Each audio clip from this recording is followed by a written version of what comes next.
Hello guys, আবার তোমাদের সামনে আসলাম। আমি 15ই আগস্ট সবাই স্বাধীনতা দিবস পালন করতো, দেশ স্বাধীন করতো, সব কিছু করতেছে। তো মেয়েদের স্বাধীনতা কোথায় আপনারা বলতে পারবেন? মেয়েদের কোথাও স্বাধীনতা নাই তো? যদি স্বাধীনতা থাকতো তাহলে মেয়েদেরকে এভাবে কুত্তার মতো বইরে মরতে লাগতো। আর সব সময় মেয়েরাই অত্যাচার সহ্য করে, মেয়েরাই ধর্ষণ হয়, ছেলেরা হয় না।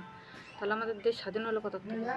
দেশ স্বাধীন হতো তাহলে এই দিদিভাইটাকে পইরে মরতে হতো না, আর এইভাবে ঘরের মধ্যে মরে থাকতে হচ্ছে না।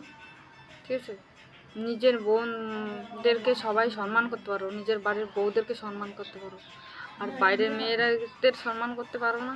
যারা মেয়েটাকে এইভাবে মারছে তাদের সবাই শাস্তি চাও।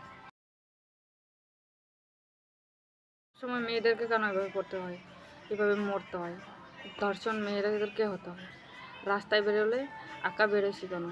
ঘরে থাকলে একা থাকছে কেন? সব মেয়েদের দোষ। বাড়ির বাইরে